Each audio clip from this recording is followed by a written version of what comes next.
The air hung heavy with unanswered questions. A silent symphony of what-ifs and might-have-beens. 5 seconds. That's all it took. 5 seconds of unassuming kindness that echoed into a world far beyond the bustling charity event. A ripple that threatened to capsize a life built on simple dreams. She saw a boy struggling, a familiar struggle etched on his young face, and she helped. What she didn't know was that her act of simple human decency had just entangled her with the most powerful and most dangerous man in Chicago. Now, Sanctuary lay only within the very walls of the empire she unknowingly threatened. The silver fork danced a nervous jig against the porcelain plate, a metallic percussion of Marco's unease. Alessandro Moretti, a man who had weathered storms of betrayal and bloodshed, remained outwardly still. Decades of calculated control had taught him to mask his emotions, but as he watched his son grapple with the simple act of eating, a primal protectiveness tightened its grip around his heart. "Mr. Moretti, perhaps I could assist?" The event coordinator, a woman whose smile seemed surgically affixed, hovered nearby, her eyes darting with nervous anticipation. "No." Alessandro's voice was a low, resonant rumble, a quiet force that brooked no argument. The woman retreated, her smile faltering. This charade of philanthropy had been a grave error. Alessandro had succumbed to the mayor's personal plea, a calculated maneuver to maintain appearances. Refusal would have ignited unwelcome speculation. The Riverside Cafe hummed with the self-congratulatory murmur of Chicago's elite. Politicians, their hands stained with backroom deals, businessmen, their fortunes built on ruthless ambition, and society wives, draped in the spoils of their husband's success. All feigned concern for the disabled youth programs while indulging in overpriced delicacies. Yet none of them truly saw Marco. Their gazes flickered, then averted, as if his cerebral palsy were a contagious disease, a blemish on their perfect world.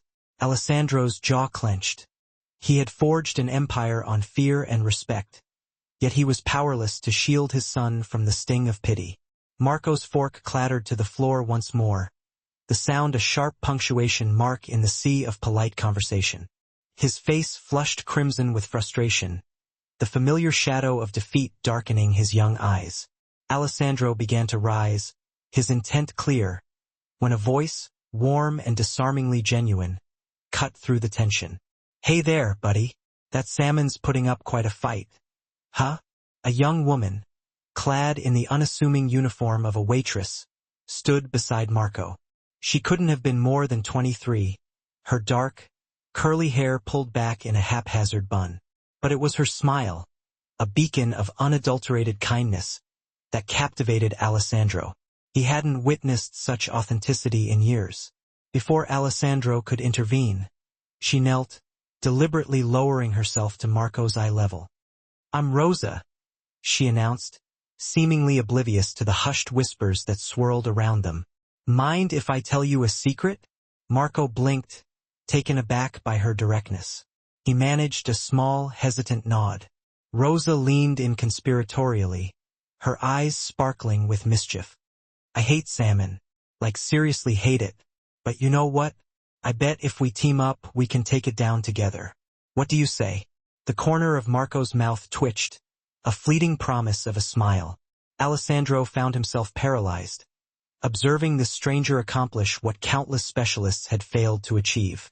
She was treating Marco with simple respect, acknowledging his humanity, not fixating on his limitations. "Okay, strategy time," Rosa continued, picking up the fallen fork with effortless grace. "We're gonna go for that piece right there. You see it? The one that looks like it's trying to escape. On 3. 1, 2. She paused dramatically. 3. Marco attempted to voice the number, the word emerging slightly slurred but brimming with enthusiasm. Rosa guided a piece of salmon to his mouth with practiced ease, yet it felt far from clinical. It was an act of genuine friendship, a shared moment of camaraderie. "Victory," Rosa declared, and Marco erupted in laughter. A pure, unadulterated sound that constricted Alessandro's throat. When had he last heard that sound? Around them, the cafe had fallen silent. Eyes were now drawn to them, but the gaze had shifted. It was no longer pity, but something akin to admiration. "You're pretty strong, you know that?" Rosa said, loading another bite onto the fork. "My little brother has CP2. He's 9. Kid's got an arm like a cannon. Knocked out my front tooth playing catch last summer." She pointed to her smile. "See? Fake. Cost me $300. Marco's eyes widened with delight, captivated by her candor. "Yeah, brutal, right? So, I know you're tougher than you look." She winked. "This salmon doesn't stand a chance." Alessandro watched transfixed.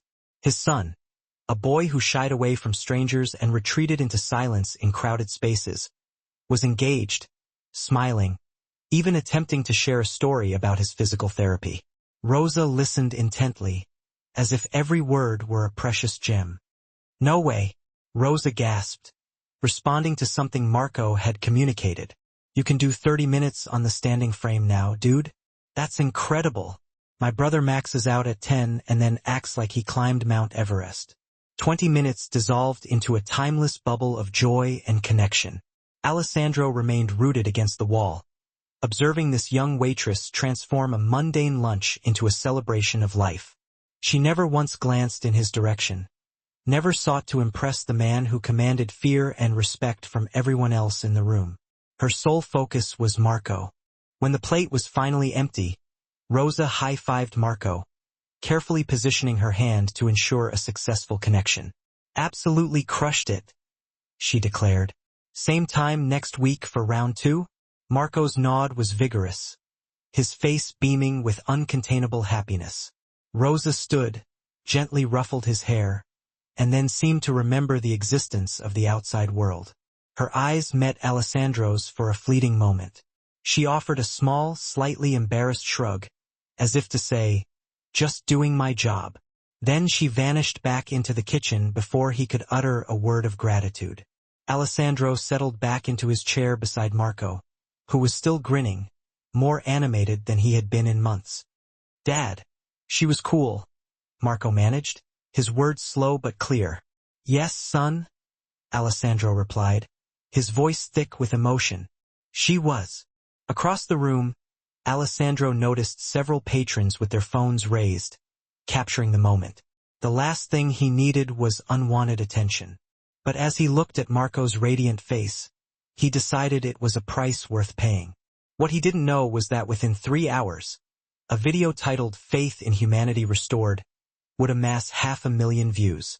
By midnight, it would explode to 5 million. And Rosa Martinez's quiet, unassuming life was about to be irrevocably altered. Rosa's feet screamed in protest. She dumped a tray of dirty dishes into the industrial sink and glanced at her phone. 6:47 p.m. Just over an hour remaining on her shift. Then she could finally escape, peel off these torturous shoes, and collapse onto her couch with leftover pizza. A small sanctuary after a long day. "Hey, Rosa!" Jenny, another waitress, burst through the kitchen door, her eyes wide with excitement. "Did you see it?" "See what?"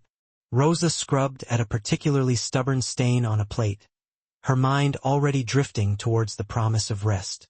"The video. You're all over Twitter." Rosa's stomach plummeted. "What video?" Jenny thrust her phone into Rosa's face. The screen displayed a shaky video of Rosa kneeling beside a teenage boy in a wheelchair, laughing and feeding him lunch. The caption read, "This waitress just restored my faith in humanity." Rosa's heart hammered against her ribs. "Oh no, no, no, no." "Oh yes," Jenny squealed. "Girl, you've got like 1 million views already. Look at the comments." Rosa recoiled. She didn't want to see the comments. She yearned to disappear into the walk-in freezer and remain hidden until this whole surreal experience faded away. But Jenny was already scrolling, reading aloud with breathless enthusiasm. "This made me cry. We need more people like her. That smile on the kid's face. I'm not crying, you're crying. Jenny, please." "Wait, there's more. Someone said you should get a raise. Oh, and this person wants to nominate you for some humanitarian award." Jenny looked up, her face beaming. "Rosa, you're famous." "Famous." The word felt foreign, coating her mouth with a dry, unsettling taste. She didn't crave fame. She simply desired to pay her rent, support her mother with bills, and perhaps, one day, save enough for a real vacation, a brief escape from the relentless grind. She had helped that boy because it felt right, because that's what you do. You extend a hand to those in need. Her younger brother, Danny, also lived with cerebral palsy. She understood the weight of those sidelong glances, the dismissive assumptions, the feeling of being invisible. That boy at the charity lunch had carried the same haunted look in his eyes, the same quiet plea for understanding. It wasn't heroism. It was simply being human. "I need to finish my shift," Rosa muttered, attempting to push past Jenny, desperate to regain some semblance of normalcy. But the universe had other plans. Her phone began to buzz incessantly, a relentless barrage of notifications from unknown numbers. Friend requests flooded her Facebook page. Her Instagram account, which had barely amassed 200 followers that morning, now displayed notifications in the thousands. "Rosa Martinez?" A woman's voice echoed from the dining area, amplified by a microphone. Rosa peered cautiously through the kitchen door. A blonde woman, impeccably dressed in a sharp blazer, stood near the entrance, a cameraman adjusting his equipment behind her. "Oh God," Rosa whispered, a wave of nausea washing over her. "Can 7 News?" the woman announced loudly, scanning the room with practiced efficiency. "We're looking for the waitress from the viral video, Rosa Martinez." Every head in the cafe swiveled towards the kitchen, their eyes burning into her like spotlights. Rosa's manager, Frank, appeared at her side, his face etched with concern. "Rosa, you don't have to talk to them if you don't want to." "I don't want to," Rosa said quickly, her voice barely a whisper. Frank nodded firmly and marched into the dining room, his shoulders squared with determination. "Folks, I'm going to have to ask you to leave. We don't ambush our staff. Sir, we just want 2 minutes. Not happening." Rosa sagged against the wall, a wave of gratitude washing over her. Frank might be gruff, but he was fundamentally fair. He had always treated her with respect. Through the window, she spotted more news vans pulling up outside, their presence a garish spectacle against the backdrop of the ordinary street. A small crowd had gathered on the sidewalk, their phones raised in anticipation, eager to capture a glimpse of the viral sensation. This was spiraling out of control. "Back door," Frank said, returning to the kitchen, his voice low and urgent. "Go home. Take tomorrow off if you need to." "Frank, I'm so sorry." "For what? Being a decent person?" He shook his head, his expression softening. "Just be careful out there, kid. Internet fame is weird. People get crazy." Rosa grabbed her jacket and backpack, slipping out through the delivery entrance, seeking refuge in anonymity. The alley was blessedly deserted. She pulled up her hoodie, shielding her face from prying eyes, and hurried towards the bus stop 3 blocks away. Her phone continued its relentless buzzing. She finally glanced at it while waiting for the bus. The video had been shared by major news outlets. Now, even NBC and a smattering of celebrities she'd never heard of had retweeted it with crying emojis. The headline on one article made her cringe. "Waitress helps disabled teen eat at charity event. A pure moment in a cold world." Another read, "Chicago waitress shows us what true kindness looks like." They were transforming her into some kind of saint, an idealized figure she didn't recognize. She was just a girl, juggling double shifts and barely managing to afford her cramped studio apartment. Rosa clicked on the comment section of one article, a decision she immediately regretted. Most of the comments were positive, filled with praise and admiration, but some made her stomach churn. She's doing this for attention, probably hoping for a big tip from that rich family. Why is everyone acting like basic human decency deserves a medal? That last one stung the most, because it contained a sliver of truth. Why was this such a big deal?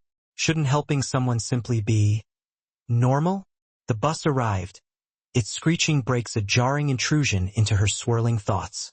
Rosa slumped into a seat near the back, exhaustion weighing her down. Across from her, a teenage girl glanced up from her phone, then did a double take, her eyes widening with recognition. She nudged her friend and whispered something, her gaze fixed on Rosa. Rosa closed her eyes, feigning sleep, hoping to disappear into the background. When she finally reached her cramped studio apartment, she locked the door, kicked off her shoes, and face-planted onto her bed, seeking solace in its familiar embrace. Her phone lit up with another notification, then another, and another, an unrelenting digital assault. Rosa switched it off completely, severing her connection to the outside world, and buried her face in her pillow, desperate to escape. Outside, in the city that never truly slept, her name trended on 3 different social media platforms. News segments aired her story between weather reports and traffic updates. Think pieces were being written about the meaning of kindness in modern America. And in a penthouse office overlooking the shimmering expanse of Lake Michigan, Alessandro Moretti watched the viral video for the 7th time, his expression unreadable, a mask of carefully cultivated impassivity. He picked up his phone and made a call, his voice a low, commanding murmur. "Find her," he said simply. "I want to know everything about Rosa Martinez." Alessandro Moretti was not a man of sentiment. In his 3 decades at the helm of the most powerful crime family in Chicago, he had learned that emotions were liabilities, vulnerabilities to be exploited. He had buried friends, eliminated enemies, and built his empire on the cold, unyielding principle that feelings ultimately led to death. But at 6 a.m. on Tuesday morning, he sat in his mahogany-paneled office, his gaze fixed on the screen, watching a 23-year-old waitress make his son laugh for the 8th time. Boss Vincent Calabrese, his consigliere and oldest friend, stood in the doorway, holding 2 steaming cups of coffee. He had weathered countless storms alongside Alessandro. Gang wars, federal investigations, and the agonizing loss of Alessandro's wife years ago. Very little surprised him anymore, but right now he looked genuinely concerned. "You've been watching that video for an hour," Vincent said cautiously, setting one of the cups on the desk. "What's going on?" Alessandro didn't answer. He simply hit replay again. On the screen, Rosa knelt beside Marco, her face illuminated with genuine joy. Not pity, not obligation, just pure human connection. She made Marco feel normal. When was the last time Alessandro had accomplished that for his own son? "Find her," Alessandro said quietly, his voice barely audible above the hum of the city. Vincent blinked, momentarily taken aback. "What?" "Rosa Martinez, the waitress. I want to know where she lives, where she works, if she has family. Everything." "Boss, with all due respect, we've got the Romano situation heating up, the shipment coming in Friday, and..." "Vincent." Alessandro's voice was soft, almost a whisper, but it carried an undeniable weight of command. "Find her." Vincent studied his face for a long moment, searching for the meaning behind this unexpected obsession, then nodded slowly. "I'll make some calls." By noon, a thick folder rested on Alessandro's desk, filled with the details of Rosa Martinez's life. Rosa Elena Martinez, 23 years old, born and raised on Chicago's South Side. 1 brother, Daniel, age 9, living with cerebral palsy. Mother employed as a nurse at County Hospital. Father died in a construction accident when Rosa was 12. No criminal record, no debts beyond student loans, employed at Riverside Cafe for 2 years, supplemented her income with shifts at a local grocery store on weekends. She was clean, honest, struggling to make ends meet like half the city. Alessandro closed the folder and made a decision that would have astonished anyone who knew him. "Get the car," he told Vincent, his voice brooking no argument. "I'm going to the cafe." The lunch rush at Riverside Cafe was in full swing when Alessandro walked through the door, his presence instantly silencing the room. Conversations faltered mid-sentence. Silverware clattered to a halt. Frank, the manager, visibly paled. Everyone in Chicago recognized Alessandro Moretti's face, even if they pretended otherwise. Alessandro ignored the hushed whispers and furtive glances. His eyes scanned the crowded dining room until he found her, Rosa, balancing 3 plates with practiced grace, her face etched with weariness. She hadn't noticed him yet, Mr. Moretti. Frank appeared at his elbow, his voice trembling slightly. Sir, if there's a problem. No problem, Alessandro said calmly, his voice a low rumble that cut through the tension. I'm here to see Rosa. Frank's eyes widened, momentarily lost for words. Rosa, is there another one? No, sir. I'll get her. Alessandro watched as Frank scurried across the dining room, whispering urgently in Rosa's ear.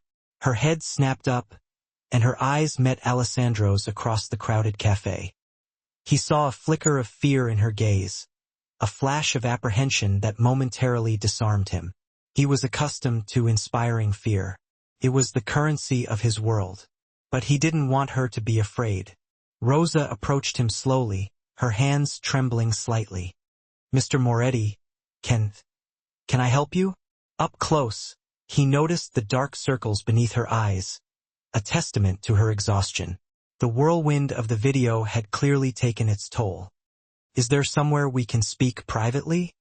He asked, softening his voice, trying to convey a sense of reassurance. She hesitated for a moment, then nodded towards a small, cramped office in the back, barely large enough for a desk and 2 chairs. They walked past tables of gaping customers, Rosa acutely aware that every eye in the room was fixed upon them. The office felt claustrophobic, the air thick with unspoken tension. Rosa stood with her arms crossed defensively, and Alessandro realized he was towering over her in the confined space. He deliberately sat down first, hoping to appear less intimidating. You're probably wondering why I'm here, he began, cutting to the chase. Look, if this is about the video, I didn't know anyone was recording, Rosa said quickly, her voice a flurry of nervous explanations. I wasn't trying to, I didn't do it for attention or... Rosa, he held up a hand, silencing her. I'm not here because I'm angry. I'm here to thank you. She blinked, taken aback by his words. Thank me? My son hasn't laughed like that in 3 years, Alessandro said, and he was surprised by the raw emotion that laced his voice. Not since his mother died. Yesterday you gave him something I couldn't. You made him feel like a regular kid. Not a disability, not a burden. Just Marco. Rosa's defensive posture softened. He's not a burden. He's a great kid. You spent 20 minutes with him. Yeah, and in those 20 minutes I could tell. She shrugged, a gesture of disarming simplicity. He's got a good sense of humor. He's smart. He needs people to give him a chance, to actually see him. Alessandro felt something crack within his hardened exterior. This waitress, this stranger, understood his son more profoundly than most of the people in Alessandro's life. Why'd you help him? He asked, his voice quiet, almost a whisper. Really? Rosa met his gaze directly, her fear seemingly receding. Because my little brother Danny has CP, and I know what it's like when people treat him like he's invisible or broken, she said, her voice gaining strength. Marco's not broken. He just eats differently. So I helped him eat. That's it. Nothing special. But it was special. At least to Alessandro. You have a good heart, he said quietly, his voice laced with a sincerity he rarely allowed himself. Rosa shifted uncomfortably, as if his praise were a spotlight she didn't deserve. I'm just a waitress, Mr. Moretti. You're more than that. He stood, reaching inside his jacket, the movement causing Rosa to tense. But he simply retrieved a business card. If you ever need anything, and I mean anything, call this number. She took the card hesitantly, her brow furrowed in confusion. I don't understand. You helped my son. I don't forget that. He moved towards the door, then paused, his gaze lingering on her face. And Rosa, be careful. The internet makes people famous fast. Not everyone who comes looking for you will have good intentions. He left her standing there, bewildered and clutching his card, the weight of his words hanging heavy in the air. Outside, Vincent waited by the car, his expression unreadable. How'd it go? Alessandro slid into the back seat, the leather cool against his skin. Put a security detail on her. Discreet. I don't want her to know. Boss, just do it, Vincent, Alessandro said, cutting him off. As they pulled away, Alessandro looked back at the cafe one last time, his gaze fixed on the entrance.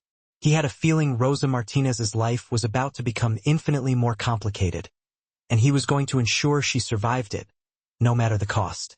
Rosa thought yesterday was bad. She was wrong. By Wednesday morning, her full name, workplace, and even the general vicinity of her neighborhood had been leaked online, the result of relentless sleuthing by amateur internet detectives who pieced together fragments of information from the video's background and her various social media profiles. Now, everyone knew precisely where to find her. The cafe's phone rang ceaselessly, a jarring symphony of unwanted attention. Frank stopped answering after the 15th call from relentless reporters. Rosa, I need you to take the week off, Frank said wearily when she arrived for her shift at 10 a.m., his face etched with exhaustion. Paid. This is getting out of control. Frank, I can't afford. I said paid. His voice was firm, but his eyes held a genuine concern. Look outside. Rosa cautiously peered through the window, her stomach churning at the sight that greeted her. At least a dozen people with cameras and recording equipment were milling about on the sidewalk, their lenses trained on the cafe. A news van idled at the curb, a garish symbol of the circus her life had become. Several cars she didn't recognize were parked across the street, their occupants watching the cafe entrance with predatory intensity. This is insane. It'll die down, Frank said, though his voice lacked conviction. These things always do. Just lay low for a bit.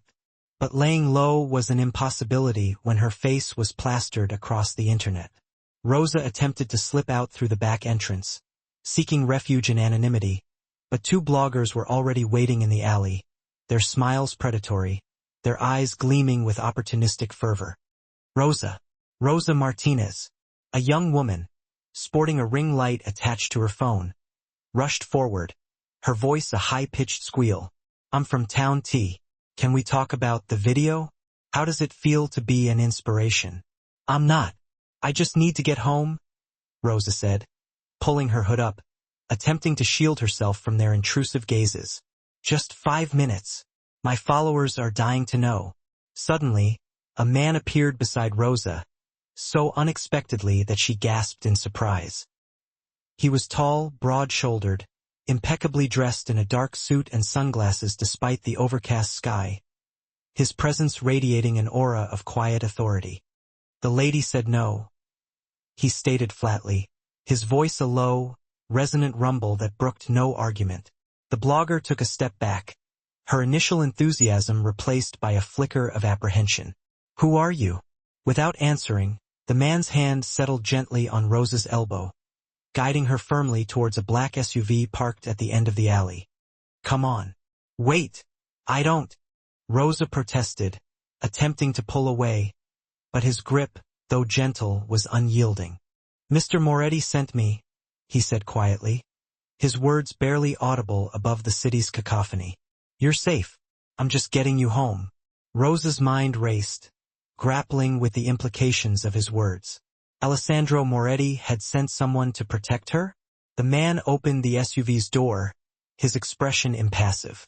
Rosa hesitated, her every instinct screaming danger. Childhood warnings about strangers flooded her mind. But the bloggers were closing in again, their phones raised, their relentless pursuit a suffocating pressure. The prospect of enduring more questions, more intrusions, tipped the scales. She got in. The drive to her apartment building was conducted in complete silence. The driver, whose name she hadn't caught, meticulously checked the rearview mirrors, making seemingly random turns, as if ensuring they weren't being followed. Is this really necessary? Rosa asked, her voice laced with a mixture of apprehension and disbelief. You'd be surprised, he replied, his gaze unwavering. When they arrived at her building, he handed her a sleek, unfamiliar cell phone, a burner phone by the looks of it. Speed dial 1 reaches me. 2 reaches Mr. Moretti. You see anything suspicious, anyone makes you uncomfortable, you call. I can take care of myself, Rosa asserted, her voice laced with defiance. but she accepted the phone nonetheless. "I'm sure you can, ma'am," he replied, his tone respectful. "But sometimes, even the most capable people need backup." He waited until she was safely inside before driving away, disappearing back into the city's labyrinthine streets. By Thursday afternoon, Rosa's apartment had transformed into a gilded cage. She had barely slept, haunted by images of cameras lurking outside her window, strangers pounding on her door. Her personal phone had become useless, a relentless source of anxiety. She disabled notifications after receiving the 1,000th message from people she didn't know, their motives ranging from genuine kindness to blatant exploitation. Interview requests poured in, podcast invitations, offers to share her story for profit. One brand offered her $5,000 for exclusive rights to promote their cookware. Another email, poorly written and vaguely threatening, accused her of being a fraud, seeking fame by exploiting a disabled child. That one brought her to tears. Rosa was microwaving leftover ramen, her stomach a knot of anxiety, when a sharp knock echoed through her small apartment. She froze, her heart hammering against her ribs. "Rosa, it's me, Jenna from 3B, a voice called through the door. Rosa relaxed slightly. Jenna was her neighbor, a graduate student who occasionally borrowed sugar. She cautiously opened the door. Jenna stood there, her phone poised, recording. "Oh my God, you answered." Jenna squealed, her eyes gleaming with opportunistic excitement. "Rosa, my TikTok followers have been begging me to get you on camera. Can you just say hi? Maybe talk about what inspired you to." Rosa slammed the door shut in her face, her patience finally snapping. "Come on," Jenna called through the wood, her voice laced with desperation. "I'll split the ad revenue with you." Rosa slid down to the floor, her back pressed against the unyielding door, and buried her face in her hands, overwhelmed by the suffocating weight of her situation. This wasn't her life. She was nobody. She worked 2 jobs, sent money to her mother, and dreamed of saving enough for a night class, a chance to pursue a long-dormant passion. She wasn't built for this. The relentless attention, the constant scrutiny, the feeling of being perpetually watched. It was all too much. Her phone, the burner phone, rang, its shrill tone cutting through her despair. She stared at it for a long moment, her hand trembling, then finally answered, her voice barely above a whisper. "Hello, Rosa. It's Alessandro Moretti." His voice, calm, steady, and surprisingly reassuring, washed over her like a soothing balm. "My man tells me you made it home safely yesterday. Your man practically kidnapped me from an alley. He protected you from harassment. There's a difference." A beat of silence. "How are you holding up?" Rosa laughed bitterly, the sound hollow and devoid of humor. "My neighbor just tried to film me for TikTok. I've got 17 missed calls on my real phone. Someone on Twitter said I'm probably running a scam, so, living the dream." "I'm sorry," Alessandro said. And for the first time, Rosa believed he truly meant it. "I should have warned you better. When someone close to me enters the public eye, even accidentally, things escalate quickly. I'm not close to you. I'm just... You helped my son. That makes you important to me." His tone shifted, became more serious, laced with an undercurrent of urgency. "Rosa, I need you to listen carefully. Some people might try to use you to get to me. You need to be careful who you trust right now." "Are you trying to scare me?" "I'm trying to keep you safe. There was something in. Have you ever felt like a pawn in a game you didn't even know you were playing?" Rosa certainly hadn't. She'd been living a quiet life, a simple existence of waitressing and caring for her family. Then, one act of kindness, a shared lunch with a lonely boy, had shattered her reality.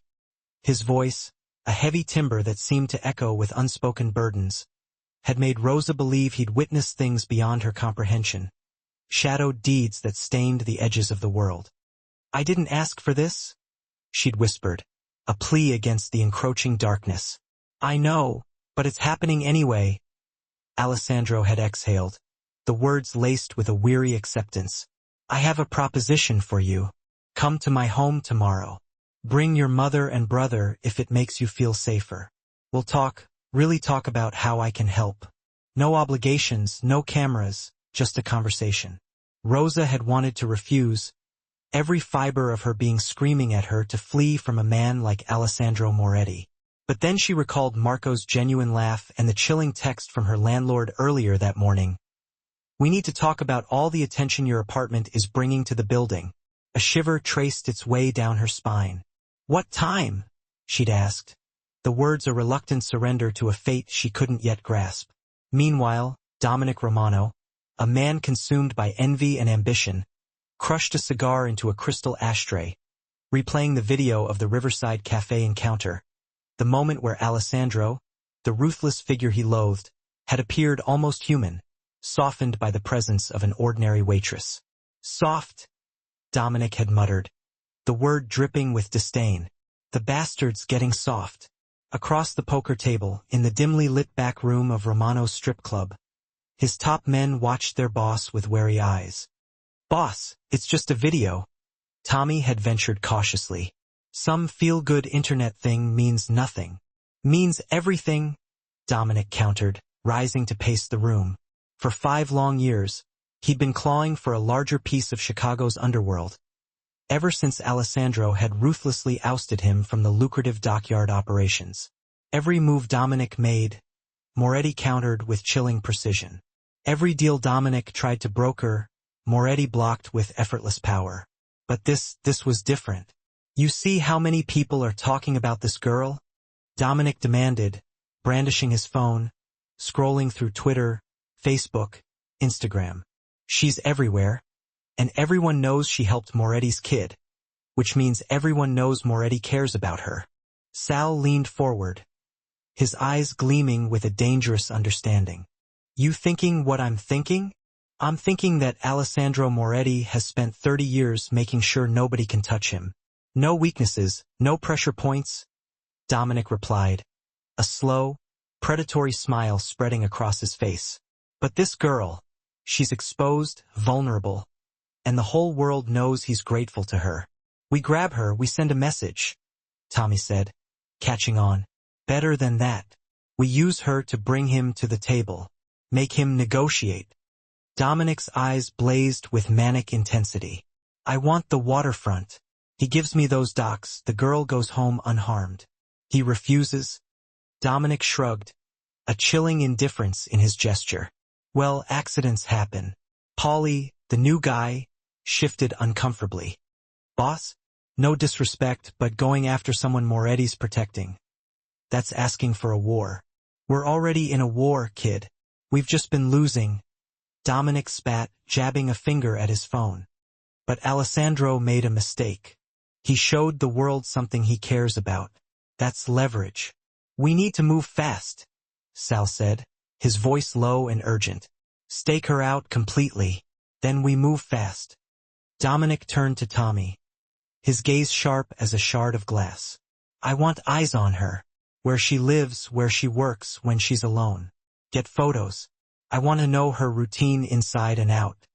Tommy nodded grimly. I'll put Frankie and DeMarco on it. And Tommy, make sure they're discreet. Last thing we need is Moretti's guys spotting surveillance. They're professionals, boss.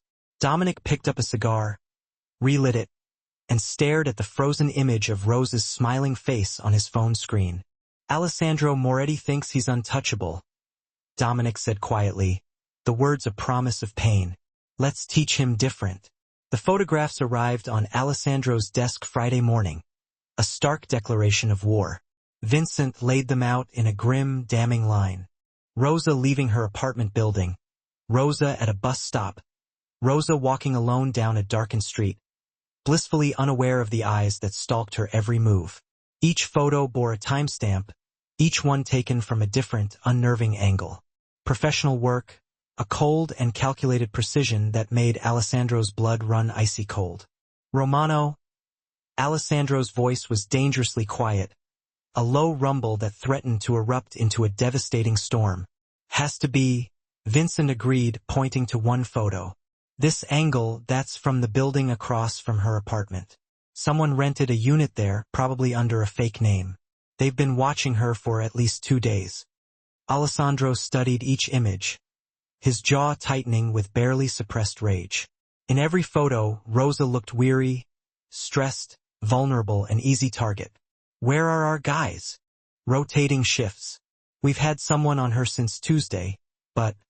Vincent hesitated, choosing his words with care. Boss, we're stretched thin.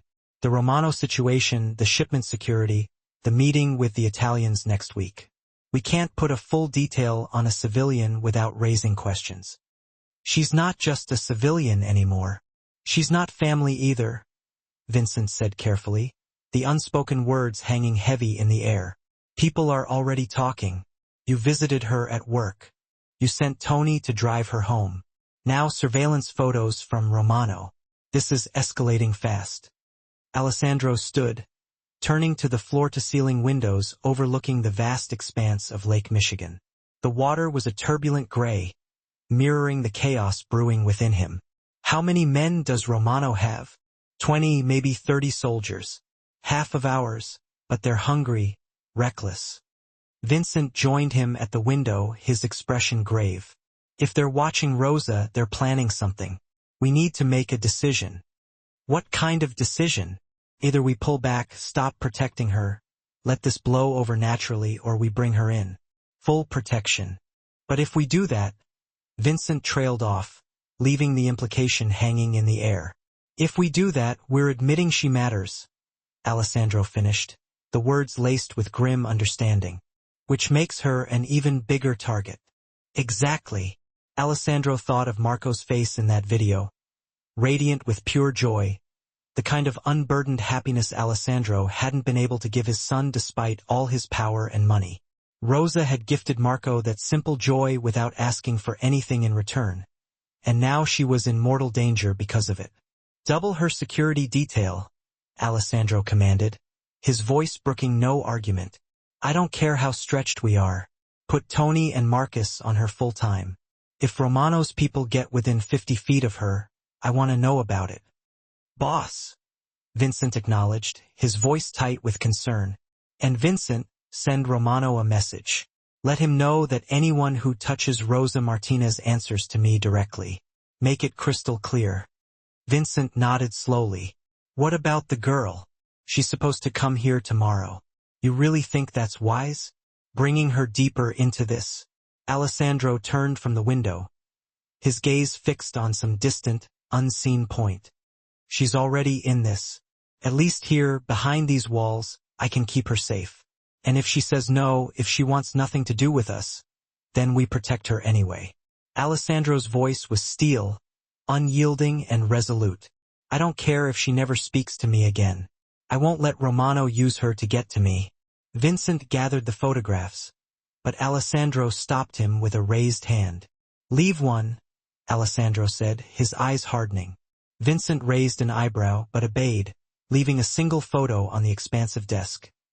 Rosa at the bus stop, looking over her shoulder, as if she could feel the unseen eyes watching her, judging her. After Vincent left, Alessandro sank into his leather chair, studying the image. He'd built his empire on one simple, unwavering rule. Never show weakness. But watching Rosa help his son, seeing her genuine kindness in a world saturated with calculated moves and hidden agendas, had cracked something inside him. And now that crack might get her killed. Alessandro picked up his phone and texted Tony. Stay closer tonight. Romano's moving. The response came almost instantly. Copy that, boss. She's secure. Alessandro set down his phone, his gaze drawn back to the haunting photo. I'm sorry, he said to the silent, opulent office, the words a whisper of regret and a vow of protection. Tomorrow, he vowed, he'd have to tell Rosa the truth. Helping Marco had painted a target on her back, and the only way to keep her safe might be to pull her completely into his world. A world of unimaginable power and unimaginable danger. The Moretti estate wasn't what Rosa expected. She'd imagined something dark and imposing, a modern-day fortress of iron gates and security cameras. Instead, the sprawling property in Lake Forest exuded an almost deceptive sense of peace. Manicured gardens, a serene stone fountain, ancient trees that had probably been growing for centuries. It could have been any wealthy family's home, except for the silent, armed guards strategically positioned at every entrance. Tony, the man who had driven her from the alley 2 days ago, opened her car door with a polite but guarded smile. "Mr. Moretti is waiting in the garden room." "This way, ma'am." Rosa's mother had wanted to come, but Danny had physical therapy this morning, leaving Rosa to face this daunting encounter alone, walking through a mansion that probably cost more than she'd earned in 10 lifetimes, about to engage in a conversation that filled her with a bone-deep terror. The garden room was breathtaking, glass walls overlooking a private courtyard, plush furniture arranged for intimate conversation, and the warm, golden light of the afternoon sun streaming in. Marco sat in his wheelchair near the window, and his face lit up with uncontainable joy when he saw her. "Rosa!" His voice was excited, clearer than it had been at the cafe, a sign that her presence truly did bring him comfort. "Hey, buddy." Rosa's anxiety eased a little, replaced by a surge of warmth. She walked over and gave him a high five. "How have you been?" "Good. Dad said you were coming." I didn't believe him. "Well, here I am," Rosa smiled, trying to sound more confident than she felt. "You've been behaving? Eating your vegetables?"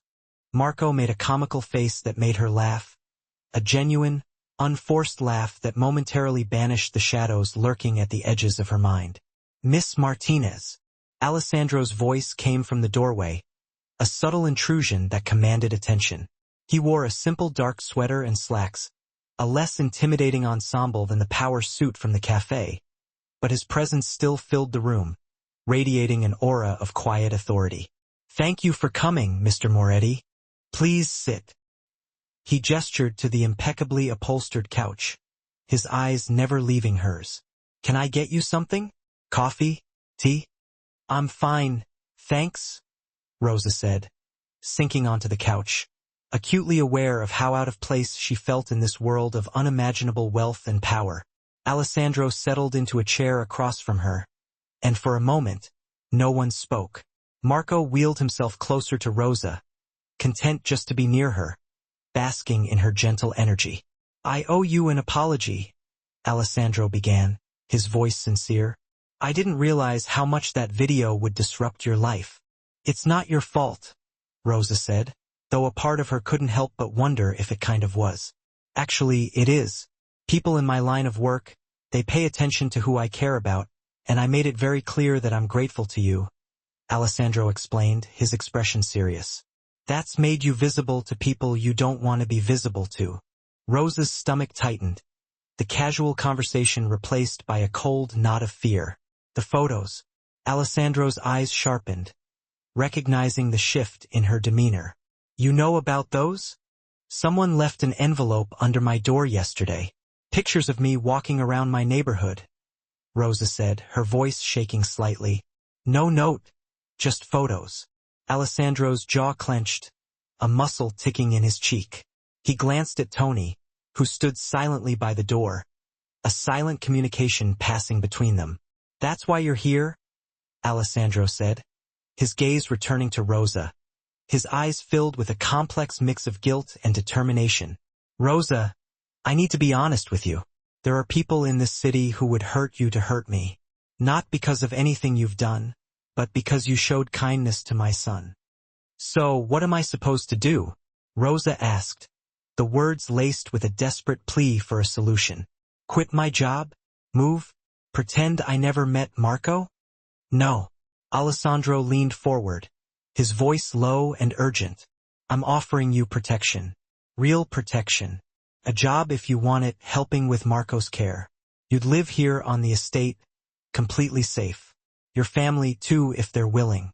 Rosa blinked, struggling to process the magnitude of his offer.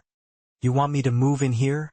"I want you to be safe," Alessandro corrected, his gaze unwavering. "Marco's therapists are excellent, but they don't connect with him the way you did. He's been asking about you every day since the lunch." Rosa looked at Marco, who was watching her with an almost heartbreaking hope in his eyes. "I know what you're thinking," Alessandro continued, his voice softening. "You're thinking that getting involved with someone like me is dangerous. And you're right. But I'm telling you, you're already involved. The question is whether you face it alone or with my protection. This is insane, Rosa whispered, the words a protest against the surreal reality that had consumed her. 3 days ago, I was just a waitress. You're still just a waitress, Alessandro said gently, a hint of a smile playing on his lips. But circumstances have changed, and I'm trying to help you navigate them. Rosa stood, pacing to the window, her mind racing, trying to weigh the impossible choices before her. Living here would mean safety without a doubt, but it would also mean stepping into a world she didn't understand. A world where people left threatening photos under doors and armed guards were a normal part of everyday life. What about my mom? She asked, her voice barely audible. My brother? They'd be protected, too. I can arrange security for them, or they can live here with you, whatever makes you comfortable. And my job at the cafe? You'd work here with Marco. The pay would be... Alessandro named a figure that made Rosa's knees weak. It was triple what she made now, plus room and board. She could pay off her student loans, help her mom retire early, get Danny the best therapists, give him the life he deserved. But at what cost? Rosa, Alessandro said quietly, drawing her back from the swirling vortex of her thoughts. I'm not asking you to become part of my business. I'm offering you a safe place and meaningful work. Marco needs someone who sees him, not his limitations. That's you. Rosa turned to look at Marco, who was trying hard to read her expression. His young face etched with a mixture of hope and anxiety. Do you want me here? She asked him directly, needing to hear the truth from him, needing to know if she could truly make a difference in his life. Marco's nod was immediate and enthusiastic. Yes, you're cool. You don't treat me like a baby. Rosa's heart squeezed, overwhelmed by the weight of his innocent trust. How could she say no to that? But how could she say yes, knowing the potential dangers that lurked beneath the surface of this gilded cage? I need time, she said finally, her voice thick with emotion. To think, to talk to my family.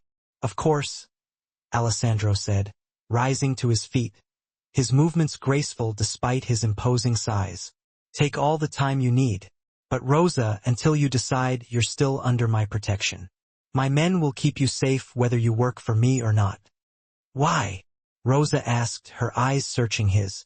Why do you care this much? Alessandro looked at his son, his expression softening in a way Rosa suspected few people ever saw. Because you gave me back something I thought I'd lost, he said quietly, his voice raw with emotion.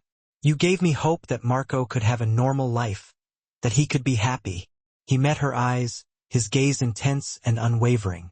That's not something I can repay, but I can try to protect you, even if you walk away right now.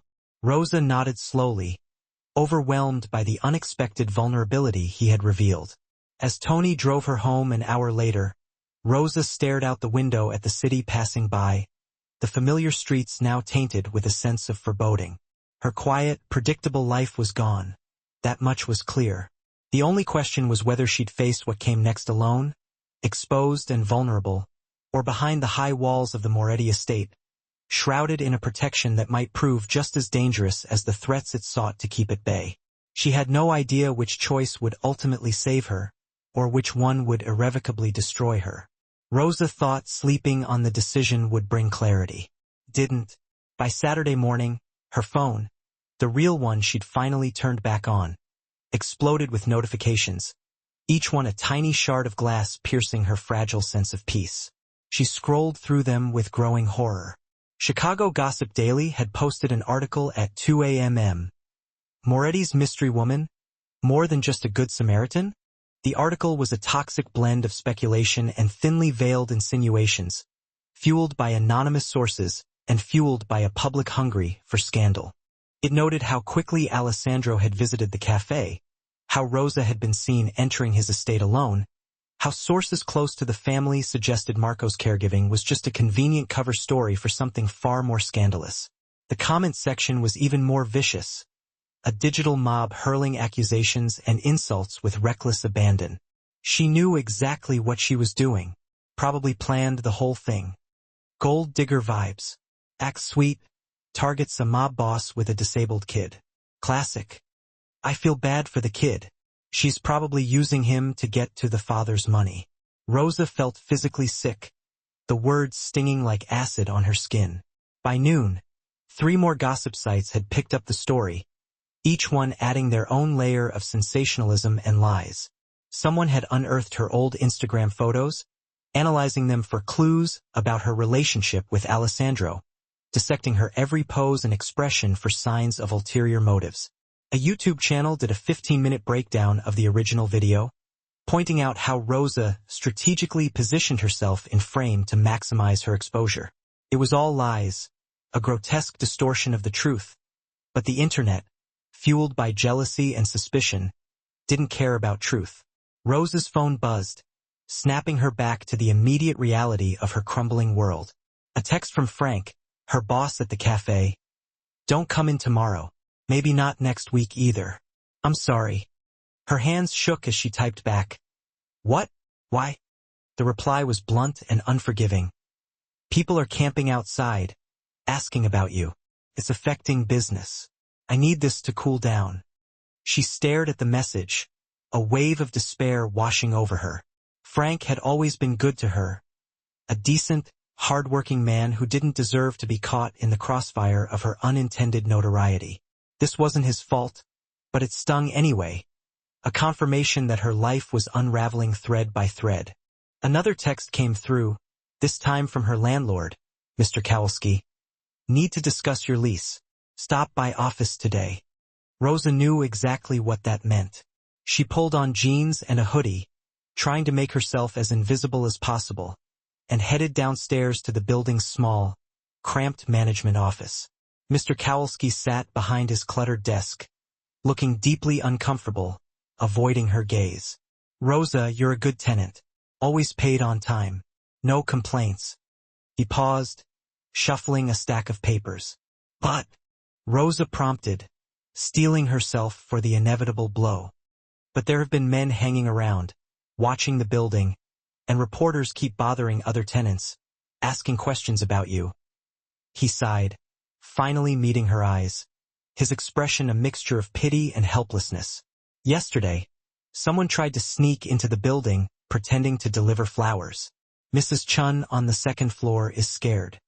Mr. Kowalski, I didn't ask for any of this. Rosa pleaded, her voice trembling. I know. He held up his hands, as if warding off an unseen threat. I'm not blaming you, kid, but trouble follows you now, and I can't have that here. I've got elderly residents, families with young kids, and I can't risk their safety. So I'm asking nicely, if maybe you could find somewhere else to stay, at least until this blows over. Rosa's chest tightened, the air suddenly thick and suffocating. You're evicting me? She whispered, the words a stark acknowledgement of her rapidly diminishing options. I'm suggesting you might be happier elsewhere, he said carefully, avoiding direct eye contact. Your lease is up in 6 weeks anyway. I'm not going to renew it. I'm sorry. Rosa walked back to her apartment in a daze, the world seeming to tilt on its axis. 6 weeks to find a new place in a city where rent was already crushing her, while unemployed, with her face plastered across gossip sites, and with the added complication of attracting unwanted attention wherever she went. Perfect. She was making tea, trying to soothe her frayed nerves, when she noticed a car parked across the street, a black sedan with heavily tinted windows. It had been there when she left for Mr. Kowalski's office, and it was still there now, a silent, watchful presence. Alessandro's protection, probably, a constant reminder that she was no longer in control of her own life. But as she watched, her coworker Jenny pulled up to the building and got out of her car. She spotted the sedan immediately, glanced up at Rosa's window, and her expression shifted from friendly concern to something colder, more suspicious. Rosa's phone rang, the shrill sound jolting her. Jenny, so are you going to tell me what's going on? Jenny asked without preamble, her voice tight with suspicion. What do you mean, Rosa? There are guys in suits watching our apartment building. Frank told us not to contact you, and those articles. Jenny's voice dropped to a near whisper. Are you really involved with Alessandro Moretti? No, God no, Jenny, those articles are lies. I just helped his son eat lunch. That's all. Then why is he protecting you? Why did he visit the cafe? Rosa, people are saying. I don't care what people are saying. Rosa snapped, surprising herself with the vehemence of her denial. None of it's true. Silence stretched across the line, thick with doubt and unspoken accusations. Jenny, I'm not some gold digger or whatever they're calling me. I helped a kid. That's literally all I did. Okay, Jenny said, but she didn't sound convinced, her voice laced with a wary skepticism. I believe you, but Rosa, be careful getting mixed up with people like that. It never ends well. After Jenny hung up, Rosa sat on her couch, the weight of the world pressing down on her, and finally let herself cry. Her job was gone. Her livelihood snatched away by the insatiable hunger of the media. Her apartment was gone. Her safe haven about to be ripped from her grasp. Her reputation was destroyed, reduced to a series of hateful lies spread by people who didn't know her, who didn't care about the truth. Her co-workers, her friends, thought she was a liar, a manipulative schemer who had deliberately orchestrated this chaos for her own gain. Strangers on the internet, hiding behind the anonymity of their screens, called her names, judging her, condemning her for a single act of kindness. And somewhere out there, dangerous people were taking photos of her, tracking her every move, because she'd committed the unpardonable crime of being kind. Her burner phone rang, its jarring tone shattering the fragile silence of her apartment. Alessandro. She almost didn't answer, her hand hovering over the screen, paralyzed by a mixture of fear and resentment. But what choice did she have? She was trapped, cornered, with nowhere left to run. Rosa. His voice was concerned, laced with an urgency that made her heart pound. I saw the articles. I'm sorry. You're sorry. Rosa laughed bitterly, the sound hollow and devoid of joy. Your world is destroying mine. And you're sorry? The dam of her carefully suppressed emotions finally broke, and the words poured out of her in a torrent of pain and frustration. Tell me what you need. I need my normal life back. The words exploded out of her, raw and unfiltered. I need people to stop lying about me. I need to not be afraid every time I leave my apartment. Her voice broke, choked with sobs. Come here, Alessandro said quietly, his voice a soothing balm against the burning sting of her tears. Today, right now, bring whatever you need. You can stay in the guest house, completely separate from the main estate if that makes you more comfortable. But Rosa, you're not safe out there anymore. I don't know if I'm safe with you either, she whispered, her voice barely audible. Maybe not, but at least here I can protect you from everyone else. Rosa looked around her tiny apartment, at the life she'd built from nothing after her father died, at the hard-won independence she'd fought so fiercely to maintain. All of it crumbling, reduced to ashes, because she'd been kind to a lonely boy, because she dared to reach out and offer a moment of connection in a world that seemed increasingly devoid of empathy. Okay, she heard herself say, the word a fragile surrender to a force far greater than herself. I'll come. I'll take an Uber. No, I'll send Tony. You don't have to. His voice was firm, his intentions clear, his desire to protect her overriding any argument she could make. I need to do this myself. She paused, taking a shaky breath, steeling herself for the inevitable consequences of her decision. But Alessandro, I'm not agreeing to anything permanent. I just need somewhere safe while this dies down. Understood, he said, his voice softening, his respect for her boundaries evident in his tone. The gate will be expecting you. After hanging up, Rosa packed a suitcase with shaking hands, her mind racing, trying to anticipate what lay ahead. She didn't know if she was making the right choice, if she was walking into a trap or stepping into a sanctuary. She only knew she was out of other options, that her back was against the wall, and that she had to do something, anything, to salvage what was left of her life. Rosa was zipping up her second suitcase when someone knocked on her door, the sound sending a jolt of fear through her. She froze, her heart hammering against her ribs. The knock came again, louder, more urgent, more insistent. Rosa Martinez, Channel 9 News. We'd love to get your side of the story. Rosa exhaled, a mixture of frustration and despair washing over her. Another reporter, another vulture circling, eager to pick apart the remains of her dignity. She ignored the knock, continuing to pack, trying to block out the relentless intrusion. Ms. Martinez, we're willing to pay for an exclusive interview. Very generously. Go away. Rosa called through the door, her voice trembling with anger. Silence. Then the sound of footsteps retreating down the hallway, the brief respite offering little comfort.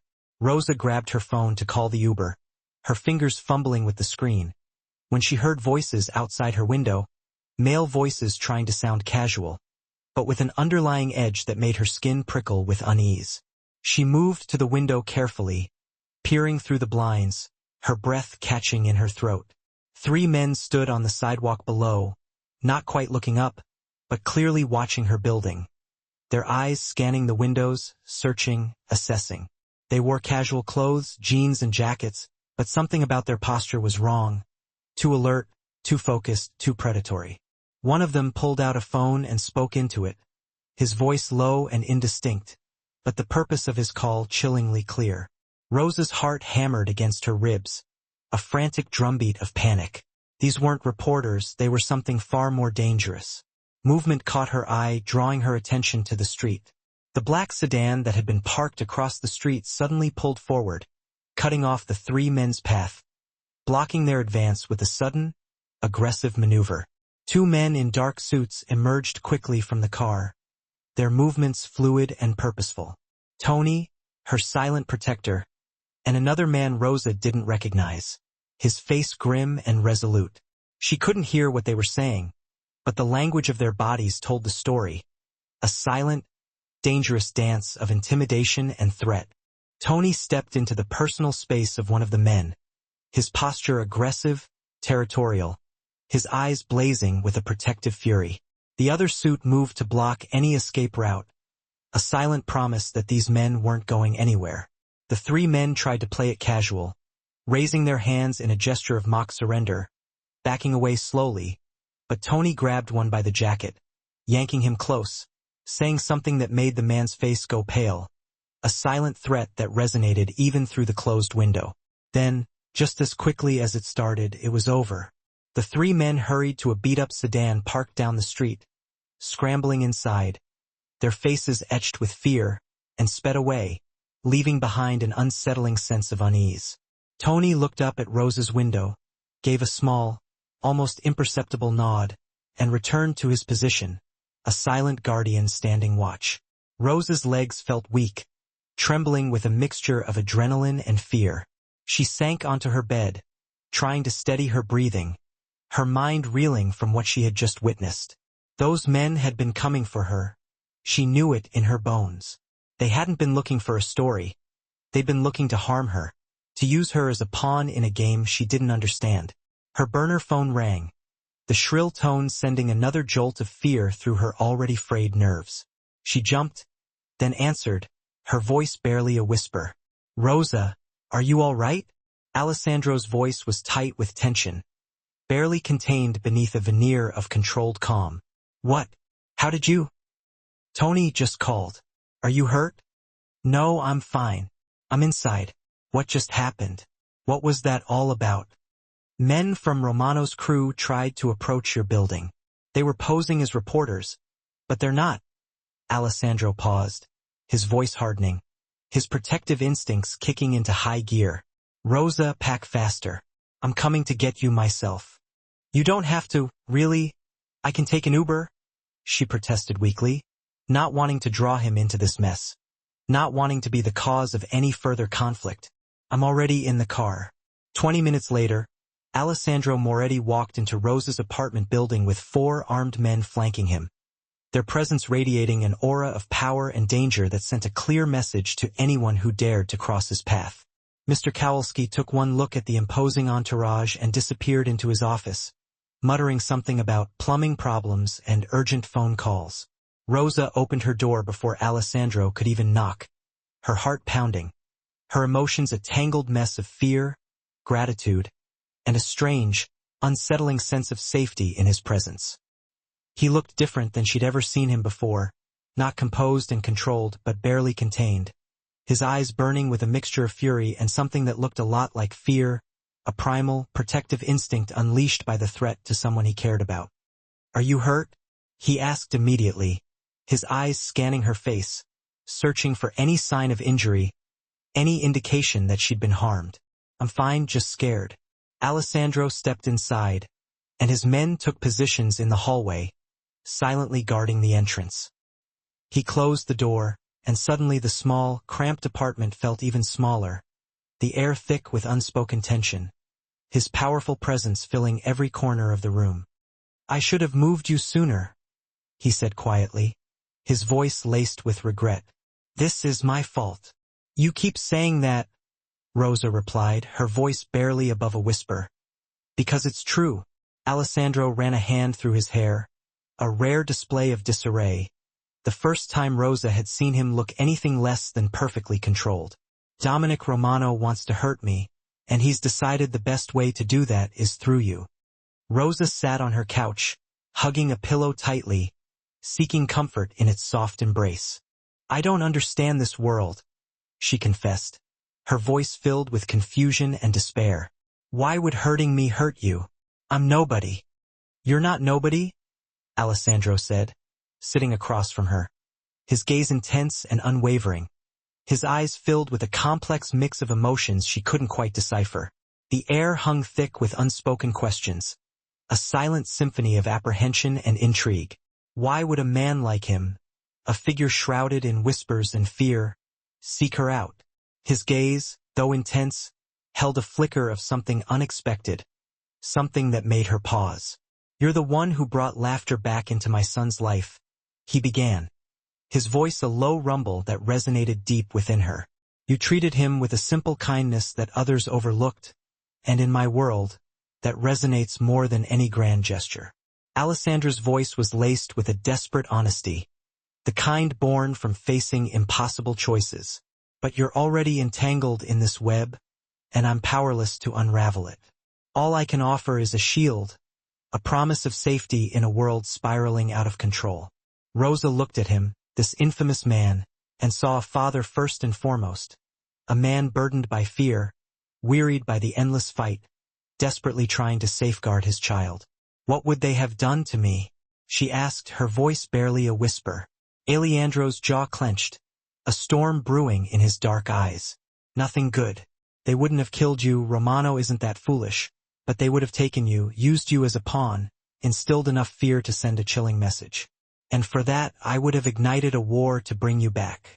The certainty in his tone sent a tremor through her. "Why?" she whispered, the question echoing the bewilderment in her heart. "Why risk everything for someone you barely know?" Silence stretched between them, thick and heavy. "When my wife Maria passed, Marco retreated into a world of silence for 6 agonizing months. Not a single word escaping his lips. The DRs attributed it to trauma, assuring me he'd eventually resurface. But I was losing him, not to his physical limitations, but to the crushing weight of grief." He looked at Rosa, his gaze raw and vulnerable. "Then, you arrived at a charity luncheon and sparked a flicker of joy within him, a genuine laugh that echoed through the silence, reminding us that he was still just a boy." Alessandro's voice cracked with emotion. "You gave him back to me, Rosa, and for that I would gladly risk everything because you saved my son in a way I couldn't." Tears welled in Rosa's eyes, blurring her vision. "I'm just a waitress who served him lunch." "No," Alessandro insisted, his voice gentle but resolute.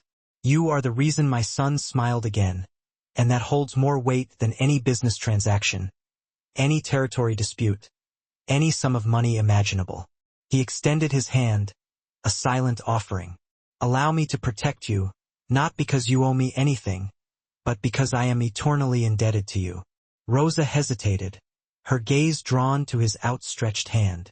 Beyond him, through the window, the city sprawled, her city, the landscape where she had navigated life's challenges, where she had built a modest existence. But that existence was now fractured, shattered by circumstances beyond her control. Taking a deep breath, She reached out and grasped his hand. "All right," she conceded, "I'll come with you." Alejandro's relief was palpable. A weight lifted from his shoulders. "Thank you."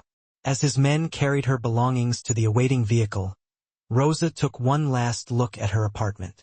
She was relinquishing her independence, her sense of security, her semblance of normalcy.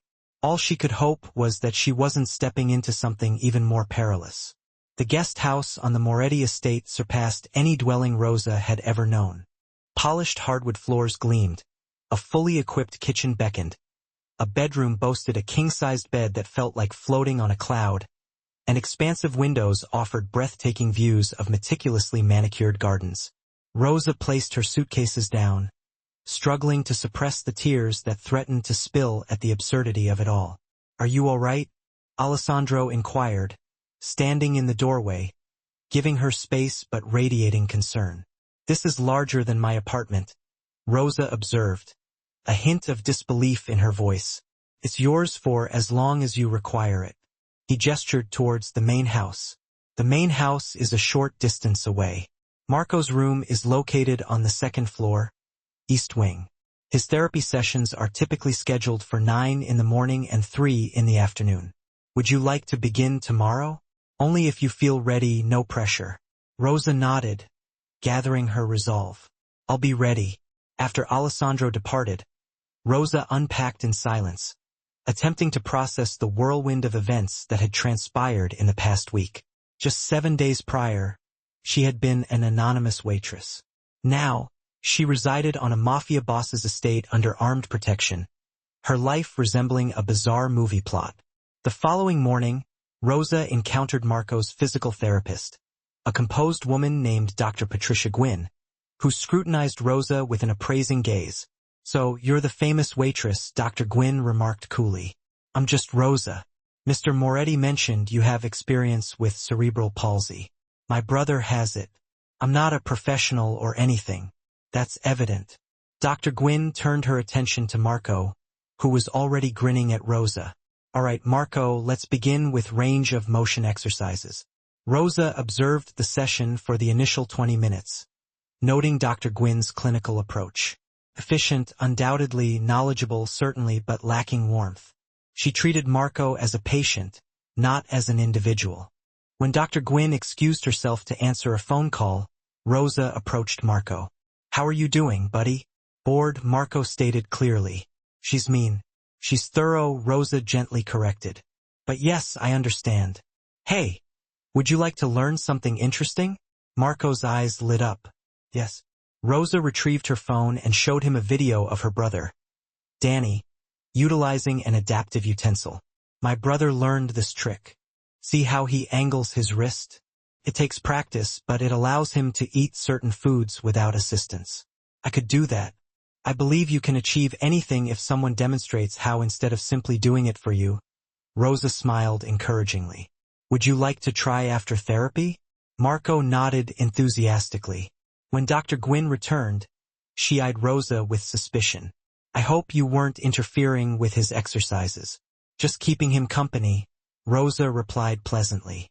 As the week progressed, Rosa established a routine.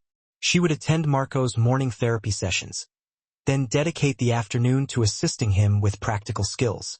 They practiced eating techniques, worked on strengthening his grip through simple games, and engaged in meaningful conversations about his life. Marco opened up in ways that astonished everyone. "Mom used to read to me," he confided one afternoon while practicing with adaptive utensils every night Harry Potter. "Your dad doesn't read to you?" Marco shook his head. "Too busy or too sad. I think I remind him of her." Rosa's heart ached. "I'm sure he doesn't see it that way." "Maybe." Marco successfully speared a piece of melon with his fork. "You remind me of her, how she listened." Rosa blinked back tears. "Well, I'm listening now, and look at you go. That's 3 bites in a row you've done yourself." Marco beamed with pride. Not everyone in the household was as impressed. Rosa could sense the subtle scrutiny. Alejandro's men observed her constantly, their opinions divided. Vincent, the consigliere, regarded her with cautious curiosity. One evening, he approached her in the garden. "You're good with the boy," he stated. "Thank you." The question is, why? What's your angle? Rosa bristled. I don't have an angle. I like Marco. He's a good kid. Everyone has an angle in this world. Then perhaps I'm not from your world, Rosa retorted. Vincent studied her for a long moment, then nodded slowly. Perhaps you're not, that might be precisely what this family needs. Others were less accepting. Tony maintained his distance, professional but aloof. And Marco's previous aide, an older woman named Greta who had been reassigned, made sure Rosa knew she was unwelcome. You think you're special because the boss likes you? Greta confronted Rosa in the kitchen one morning. Girls like you come and go. Marco needs consistency, not some passing infatuation. I'm not trying to replace you. You already have. Greta's eyes were hard. And when you leave, because you will, that boy will be heartbroken. Think about that while you're playing caregiver. Her words stung because they contained a sliver of truth. What would happen when this chapter concluded? When Romano retreated and Rosa could return to her normal life, would she shatter Marco's heart by leaving? Alessandro observed everything from a distance, standing at his office window, watching Rosa and Marco in the garden below. She was teaching Marco to throw a ball, adapting the game to his capabilities, celebrating every small victory as if it were an Olympic triumph. She's a natural, Vincent commented, joining him at the window. She is. The men are divided. Half believe she's genuine. Half suspect she's playing a role. What do you think? Alessandro asked. Vincent paused thoughtfully. I believe she's the first person in 3 years who's made Marco feel normal. That's worth something. It's worth everything, Alessandro corrected softly. Below, Marco laughed at something Rosa said, and Alessandro felt that familiar ache in his chest. Boss, you're getting attached, Vincent warned, speaking as much to himself as to Alessandro. I know that's dangerous. Alessandro turned from the window. Everything worth having is dangerous, Vincent, you taught me that. I also taught you not to show weakness. Perhaps I'm tired of being invincible. Alessandro looked at his oldest friend. Maybe I want my son to have someone who brings him joy. Is that so wrong? Vincent sighed. No, boss, it's not wrong. It's just complicated. Everything in our world is complicated. Alessandro returned to his desk, but his thoughts remained in the garden, with his son and the waitress who was steadily becoming indispensable. He knew Rosa's presence was temporary. She had made that clear. But watching Marco flourish under her care, Alessandro realized something terrifying. He didn't want her to be temporary any longer, and that was the most dangerous feeling of all. Rosa had initially opposed the botanical garden outing. It's too public, she had argued with Alessandro that morning. After everything with Romano, Marco needs to live his life. Alessandro had countered firmly. He's been confined for 3 years. You've instilled confidence in him. Let him use it. So, here they were on a sunny Tuesday afternoon, immersed in a vibrant tapestry of spring flowers and families, enjoying the Chicago Botanic Garden. Marco was elated, pointing out different plants, peppering Rosa with questions. Tony and Marcus flanked them, with 2 more guards trailing discreetly behind. Rosa attempted to relax, but a sense of unease lingered. Rosa, look, Marco directed, pointing to a butterfly garden ahead. Can we go there? Absolutely, Rosa replied, pushing his wheelchair along the path, smiling at his excitement. This was beneficial for him, Alessandro was correct. They were admiring the monarchs when Rosa noticed the van, white, nondescript, parked in a service area near the garden's maintenance shed. There was nothing remarkable about it, except it had been there since their arrival 20 minutes ago, and the driver remained inside, not engrossed in his phone, not sleeping, simply observing. Rosa's stomach tightened. Tony, she said quietly, not diverting her gaze from the van. That vehicle in the service area. How long has it been there? Tony followed her line of sight, his posture immediately shifting. I'll investigate. Wait, Rosa's instinct screamed. Marco, buddy, let's examine those roses over there, the red ones. But the butterflies. Trust me, the roses are even better.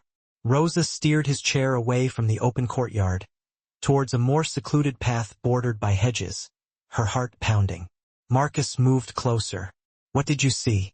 The van's been stationary for too long. The driver's watching us. Not working. Rosa kept her voice calm for Marco's benefit, but her grip on the wheelchair tightened. And look, at 3 o'clock, 2 men by the fountain. They've been mirroring our movements. Marcus' hand moved inside his jacket. Tony, we're relocating now. But before Tony could respond, the van's rear doors swung open. 4 men emerged, moving swiftly, not running which would attract attention, but walking with deliberate purpose. One spoke into a radio. Go. Tony barked. Rosa acted instinctively, propelling Marco's wheelchair down the side path at full speed, adrenaline surging through her veins. Marcus ran alongside her, gun drawn, civilians screaming and scattering. What's happening? Marco's voice was laced with fear. Just hold on, buddy. Rosa's mind raced. The path ahead curved around a greenhouse. If they could reach the visitor center, more people, more witnesses. A man materialized from behind a hedge, blocking their path. Marcus fired a warning shot into the air. The man dove for cover. Rosa yanked the wheelchair hard left, onto a maintenance path she had noticed earlier, narrower, more concealment. Tony, where are you? Marcus shouted into his radio. Engaged. 2 hostiles down. Get the kid out of here. Rosa's lungs burned. The wheelchair wasn't designed for speed, and Marco's weight made it difficult to maneuver. Footsteps pounded closer behind them. Think. She spotted a greenhouse ahead. For staff only. The door was propped open with a bucket. In here, Rosa urged, pushing through the entrance, Marcus right behind her. He slammed the door shut, searching for a lock. There, Rosa indicated a metal crossbar. Marcus jammed it through the handles just as bodies slammed against the door from outside.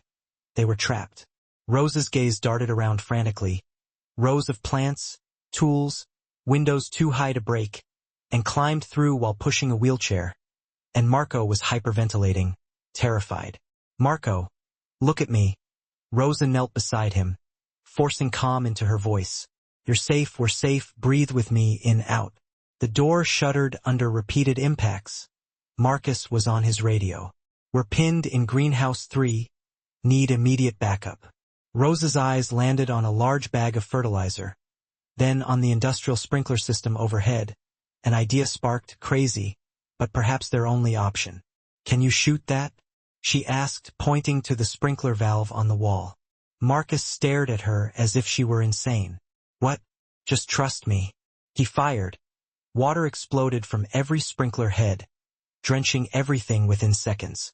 Rosa grabbed the fertilizer bag, tore it open, and scattered it near the door. When they come through, the floor will be slick, she explained rapidly. They'll slip, we run for the back exit there. She pointed to a service door she had noticed. That's actually smart, Marcus admitted. The door's crossbar bent, about to give way.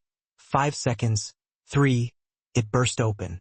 The first man hit the wet fertilizer and his feet slipped. He crashed hard. The second man tried to stop, lost his footing, fell backward into the third. Now! Marcus grabbed Marco's wheelchair. Rosa ran ahead, pushing open the service door. They emerged into blinding sunlight, directly into Tony and 6 other armed men. Get down! Tony shouted.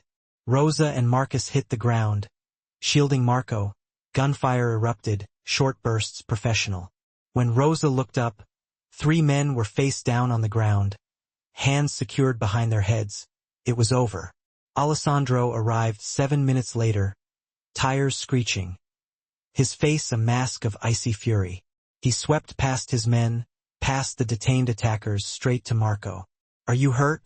His hands checked his son for injuries, gentle despite the terror in his eyes. I'm okay, Dad. Rosa saved me. Alejandro's gaze shifted to Rosa, who was still trembling from the adrenaline.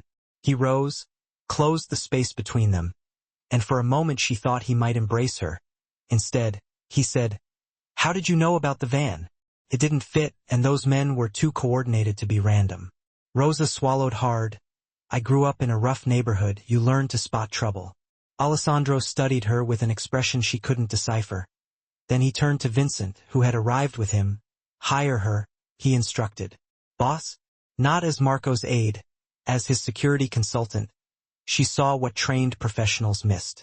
Alessandro looked back at Rosa. You saved my son's life. That makes you family now, whether you like it or not. Rosa's legs finally buckled. She sank onto the grass, the weight of what had almost happened crashing over her. Marco wheeled closer, reaching for her hand. Thank you, he whispered. Rosa squeezed his hand back, unable to speak. She had stopped being just a waitress weeks ago. Today, she had become something else entirely. The dining room at the Moretti estate could comfortably seat 20 people. Tonight, it held 12. Rosa sat at the long mahogany table, acutely aware that she was the only woman present, and definitely the only one wearing a simple dress from Target. Every man present was clad in expensive suits, their faces etched with experience and secrets. She recognized some of them, Vincent, of course, sitting at Alejandro's right hand, Tony and Marcus, who had protected her at the botanical garden. Others she had seen around the estate but never spoken to, captains, soldiers, men who managed the Moretti organization's various operations. This wasn't just dinner, this was something else. Alessandro sat at the head of the table, commanding the room without uttering a word. He had barely spoken since their arrival, merely watching his men eat and engage in casual conversation about sports and weather, anything but the real purpose of their gathering. Rosa pushed food around her plate, too nervous to eat. Finally, Alessandro set down his fork. The room fell silent instantly. Thank you all for coming, Alessandro began. I know you're wondering why I called this dinner. Some of you probably think. His eyes swept the table, but I want to make something clear before rumors escalate. Rosa's stomach plummeted. This was about her. For days ago, my son was nearly kidnapped. Alessandro continued, his voice hard. For trained men from Romano's crew made their move in a public setting. And they almost succeeded. Our security missed the warning signs. Our protocols failed. Tony shifted uncomfortably. Several men exchanged glances. But one person saw it coming, Alessandro said. One person recognized the threat, acted decisively, and saved Marco's life. That person wasn't a trained bodyguard, wasn't a soldier, wasn't anyone in this organization. He looked directly at Rosa. It was a 23-year-old waitress who had learned to identify danger growing up on the south side. Rosa felt every eye in the room turn to her. She wanted to disappear. Rosa Martinez has been living on this estate for over a week now. Alessandro continued. Some of you have welcomed her. Others have questioned her presence. I've heard the whispers. What's her angle? Why is she really here? How long until she asks for money? Rosa's cheeks burned. Let me answer those questions. Alessandro's voice turned to steel. She has no angle. She's here because she's the only person in 3 years who's made my son feel like a human being instead of a burden. And she's staying because she's proven she'll protect him with her life. Vincent leaned forward.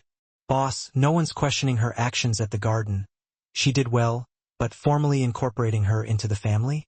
I'm not soliciting opinions, Vincent. I'm informing you of the situation. Alessandro rose. The power shift in the room was palpable. As of tonight, Rosa Martinez is officially appointed as Marco's personal aide and companion. She has full protection under my name. Anyone who threatens her threatens me. Anyone who questions her questions me. With respect, boss. A man Rosa didn't recognize spoke up. She's an outsider.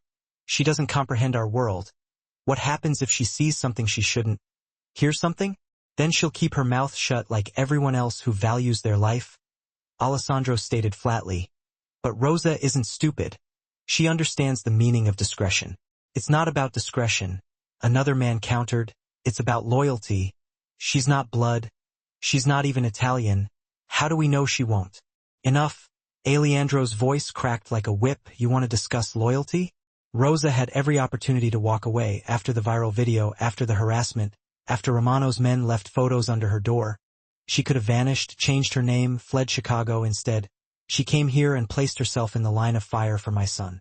He paused, allowing his words to sink in. Half the men in this room would have fled if given the choice. She stayed, so don't lecture me about loyalty. Silence descended, heavy and uncomfortable. Alessandro turned to Rosa, his expression softening. I know you didn't ask for this. You desired a peaceful existence, a stable job to support your family. I'm sorry I couldn't provide that. He picked up a glass of wine. But if you're willing to stay, to truly stay, you'll have my complete protection, my resources, my family's support. You'll be safe. Your mother will be safe. Your brother will receive the best therapy money can provide. Rosa's throat tightened. Alessandro, you don't have to decide tonight, he said gently, but if you agree you're one of us completely, that entails protection, but it also entails responsibility. Can you handle that? Rosa surveyed the table, taking in the faces of these dangerous men, then thought of Marco upstairs, likely engrossed in Harry Potter with his nurse, waiting for her to wish him good night as she did every evening. She recalled Marco's embrace after the botanical garden incident, how he had whispered, "You're my hero," in his hesitant voice. She remembered Alessandro's face when he had arrived at the garden, pure terror at the thought of losing his son. These weren't just criminals, they were a family, flawed and violent and complicated, yes, but a family nonetheless, and somehow she had become a part of it. "I can handle it," Rosa said, her voice more assured than she felt. Alessandro raised his glass. "Then it's official, Rosa Martinez is under Moretti protection. Anyone have an objection?" No one spoke. "Good." Alessandro smiled, a genuine smile that transformed his entire face. "Welcome to the family, Rosa." Vincent raised his glass reluctantly. Others followed suit. To Rosa, the room echoed. Rosa lifted her own glass with trembling hands, feeling the weight of her decision. She had come to this estate as a temporary refuge. Now she was leaving this dinner as something she never could have conceived. A member of the Moretti family. For better or worse, her old life was truly over, and somehow, despite everything, that didn't terrify her as much as it should have. The grand ballroom of the Drake Hotel shimmered like a scene from a fairy tale. Rosa stood before the full-length mirror in her guest room, scarcely recognizing herself. The midnight blue gown, chosen by Alessandro's personal stylist, fit flawlessly, elegant without being ostentatious. Her hair was styled in an elegant updo, simple diamond earrings catching the light. She looked like she belonged in this world, a realization that was both exhilarating and terrifying. "You look beautiful," Marco announced from the doorway, dressed in a tailored suit, his wheelchair gleaming. "You clean up pretty nice yourself, buddy." Rosa smiled, but her hands trembled slightly. "I don't know if I can do this." "Yes, you can." Marco wheeled closer. "You're the bravest." "No. 2 weeks. That's all it had been since the botanical garden. Since the formal dinner, 2 weeks of intensive media training, etiquette lessons, and learning to navigate a world she had only observed from afar. Alessandro had spared no expense, transforming her from a waitress to whatever she was now. But tonight was the ultimate test, the annual Children's Medical Charity Gala, Chicago's elite gathering to raise funds for pediatric health care. The same crowd that had attended the luncheon where it all began. Only now Rosa wasn't serving them, she was one of them. "Ready?" Alessandro appeared, devastatingly handsome in a tuxedo. His eyes softened as he gazed at her. "You look stunning." "I look terrified." "That too," he offered his arm, "but you're not alone." The moment they entered the ballroom, cameras flashed like lightning. But this time, the press wasn't hounding Rosa. They were celebrating her. "Rosa, over here, you look radiant." "Rosa, how does it feel to be Chicago's newest philanthropist? Is it true you're funding a new adaptive sports program?" That had been Alessandro's idea. "Give them a story they can celebrate instead of speculate about," he had advised. So, they had announced the Rosa Martinez Foundation, funded by the Moretti family, to provide resources for families with special needs children. The headlines had been glowing, from waitress to warrior, Rosa Martinez's inspiring journey. Rosa smiled for the cameras, one hand resting on Marco's shoulder, while Alessandro stood slightly behind them, protective and proud. The air in the grand ballroom shimmered with untold stories, each chandelier a silent witness. But tonight, it wasn't the opulent decor or the influential guests that held my gaze. It was her. Just weeks ago, whispers had followed her like shadows. Now, those whispers were replaced with warm smiles, genuine congratulations. Politicians sought her counsel. Society mavens admired her gown, and business titans inquired about her foundation, all drawn to the radiant aura she effortlessly possessed. And Marco, well, he simply glowed. "Rosa, this is Senator Chin," Marco announced, his words now clear, each syllable a testament to his hard work and her unwavering belief in him. He'd been diligently working with a new speech therapist, each session a step further away from the shadows of his past. He wants to support our foundation. It's wonderful what you're doing. The senator responded, his voice laced with genuine warmth. My nephew has cerebral palsy. Access to adaptive equipment transformed his life.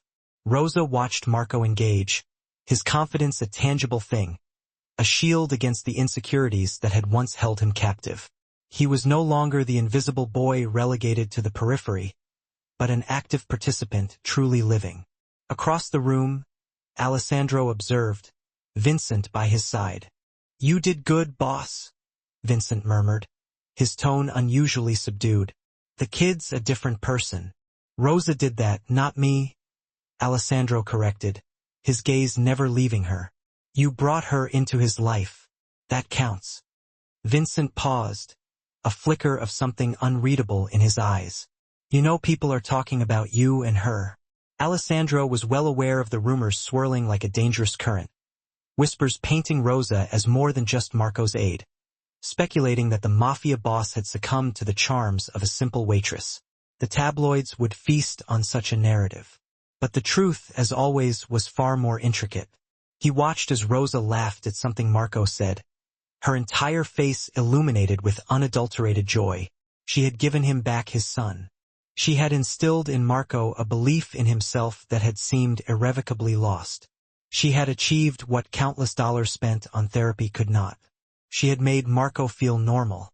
And yes, somewhere along this unexpected journey, she had touched something deep within Alessandro as well. She had rekindled a long-dormant ember of hope. Let them talk, Alessandro stated simply, his voice betraying nothing. Later, during the hushed reverence of the silent auction, Rosa found Alessandro alone on the terrace, the vast cityscape sprawling before them. You okay? She asked, her voice gentle. I should be asking you that. This is a lot. Rosa leaned against the railing, her gaze sweeping over the glittering expanse of Chicago. You know what's weird? A month ago, I would have been inside that ballroom serving champagne. Now I'm drinking it. A touch of wistful honesty colored her words. Some days I miss the simplicity. I miss being invisible. But then Marco does something amazing like tonight, and I think maybe this is where I'm supposed to be. Alessandro moved to stand beside her, the silence between them thick with unspoken emotions. You changed everything, Rosa. Not just for Marco, for me too. Rosa looked up at him, surprised by the raw vulnerability that lay hidden beneath his stoic facade. I spent 5 years being angry at the world for taking Maria, Alessandro confessed quietly, his voice tinged with a pain that time had not diminished. Angry at myself for not protecting Marco from grief. I built walls so high that I forgot what it felt like to let someone in. He met her eyes, his gaze intense. You climbed those walls like they were nothing. You didn't see a mafia boss or a disabled kid. You just saw people. That's all you are, Rosa said softly, her voice a soothing balm. People trying to survive just like everyone else. A genuine smile, rare and warm, touched Alessandro's lips. See, that's exactly what I mean. Inside, the music swelled, signaling the start of the first dance. Come on, Rosa said, reaching for his hand. Your son is waiting, and I promised him a dance. They returned to the ballroom where Marco waited, his face alight with anticipation. Rosa danced with him, wheelchair and all, gracefully adapting her movements, making it work, ensuring he felt included, cherished. Around them, the crowd watched, their faces softened by smiles. The viral video had captured a fleeting moment of kindness, but this was something far more profound, transformation. Rosa Martinez had emerged from obscurity into a world that, by all rights, should have overwhelmed her. Instead, she had reshaped it, bending it to accommodate compassion. And in doing so, she had saved more than just Marco's life. She had begun to heal his father's heart.